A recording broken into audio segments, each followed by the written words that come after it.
పుట్టుకతో వచ్చిన అలవాట్లు పోయేదాకా అంటుపెట్టుకొని ఉంటాయంటారు.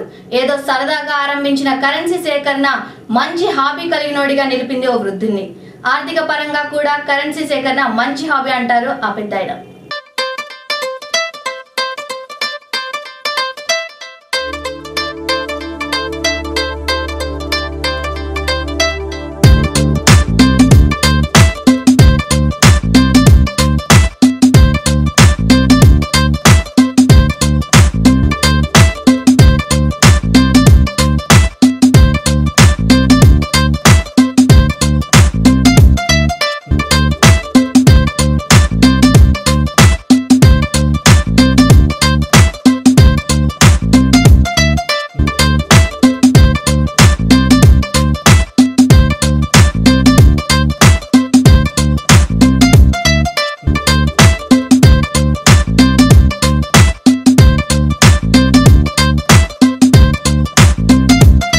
ఈయన పేరు సుగ్గల Eswarlingam.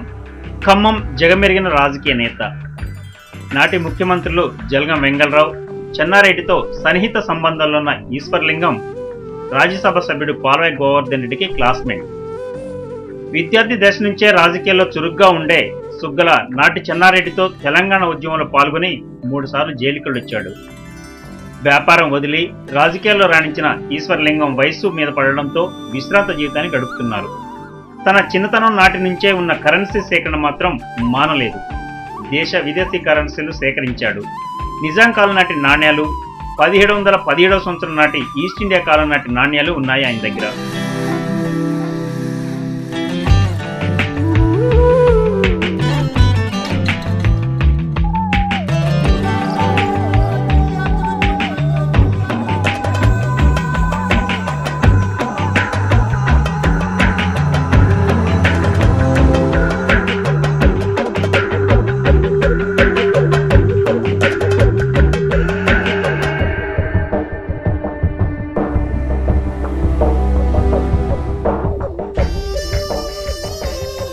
Reserve bank of India జారీ చేసిన అన్ని రకాల కరెన్సీ నాణ్యాలు సేకరించారు. అణ, బేడాలు, చిల్లు నాణ్యాలు అన్ని రకాలు సుగ్గల సేకరణలో ఉన్నాయి. పాత నోట్లు, నాణ్యాలే కాదు ప్రస్తుత కరెన్సీలో ఫ్యాన్సీ నెంబర్లు ఉన్న నోట్లు, ముద్రలో తప్పులు దొరికిన నోట్లు, ముద్రలో కట్ అయిన నోట్లు ఉన్నాయి ఆయన దగ్గర.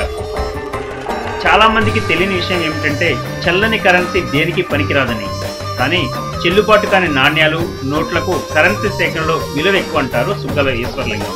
ఈ కాయిన్స్ కలెక్షన్ చేసే హాబీ ఉండేది, చిన్నప్పటి నుంచి ఉండేది. కానీ నేను 20-25 ఏళ్ళ మొదలుపెట్టి నాగరం వీలున్నంత మటుకు రిజర్వ్ బ్యాంకు నుంచి ఆర్డర్స్ వస్తే వాళ్ళ దగ్గర నుంచి కొనేది, లేకపోతే బయట కొన్ని కొనేది, కొన్ని ఎక్స్చేంజ్ చేసుకునేది. కాయిన్స్ ఇంకోటి దగ్గర ఉన్న కాయిన్స్ ఎక్స్చేంజ్ చేసుకునేది. నేను ఎక్కువ రాజకీయాల్లో ఉన్నా. 1960 నుంచి రాజకీయాల్లో ఉన్నా. 2 సార్లు ఎమ్మెల్యే టికెట్ దొరికి క్యాన్సిల్ అయింది. ఒకసారి సిపిఐ అలయన్స్ రజవలి పోయింది, ఒకసారి ముజఫర్ పోయింది. ఇది భవిష్యత్తులో నేను ఇప్పటికి కూడా ఇంకా కలెక్ట్ చేస్తూనే ఉన్నాను కాయిన్స్. నా తదనంతా నా పిల్లగాళ్ళ కోసం ఉపయోగపడతాయి, వాళ్ళకు ఉపయోగపడతాయని కలెక్ట్ చేస్తున్నా. ఇన్ని కాయిన్స్ కలెక్ట్ చేయడం నాకు 50 ఏళ్ళు పట్టింది. ఇంకా 50 ఏళ్ళు పట్టా సరిపోయే పరిస్థితి లేదు. అయినా నేను దానికోసం ఇంకా తిప్పలు పడుతూనే ఉన్నా. రాజకీయాలంటే ఇప్పుడు నేను అంత ఇంట్రెస్ట్గా తిరగట్లేదు, అంత ఇంట్రెస్ట్ అనే రాజకీయాల్లో తిరగట్లేదు. చూసేవాళ్ళు కూడా లేరు. నేను మొదటి నుంచి వెంగళరావు గారిని, సిద్ధారెడ్డి గారిని నమ్ముకొని, చెన్నారెడ్డి గారిని నమ్ముకొని ఉన్నా. అప్పట్లో తెలంగాణ మూమెంట్లో కూడా నేను 3 సార్లు జైలుకి వెళ్ళటం జరిగింది. మొత్తం 4 నెలలు జైల్లో గడిపిన. ఇక తర్వాత మున్సిపల్ కౌన్సిలర్కి వెళ్ళిపోయినా. జిల్లా కాంగ్రెస్ జనరల్ సెక్రటరీ కూడా 13-12 సంవత్సరాలు చేసిన.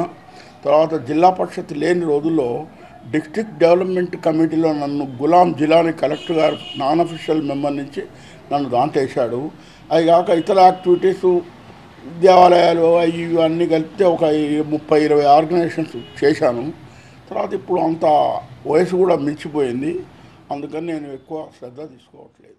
తమ వివాహం కాకముందు నుంచే ఈశ్వర్లింగానికి కరెన్సీ సేకరణ అలవాటు ఉండేదని, రాజకీయాల్లో ఉండడం వలన సన్నిహితులు తప్ప ఇతరులకు తెలియనివ్వలేదన్నారు. 45 ఏళ్ల పాటు తను సేకరించిన కరెన్సీని తొలిసారి మీకు చూపించారని చెప్పారామె. తన పెద్ద మనవడికి కరెన్సీ సేకరణ పైన ఆసక్తి ఉందని, తనకే ఈ నాణ్యాలు కరెన్సీ ఇవ్వాలని ఈశ్వర్లింగం భావిస్తున్నారని చెప్పారు. ఆయన సతీమణి సుగ్గల గౌరీ రాజరాజేశ్వరి. వారు రాజకీయాల్లో తిరిగేవారండి. అది అయిన తర్వాత కొంచెం పెద్దవారైంది. అప్పటి నుంచి కాయిన్స్ కలెక్షన్ చేస్తున్నారు. మేము కూడా పిల్లలు కూడా సపోర్ట్ చేస్తుంటామండి.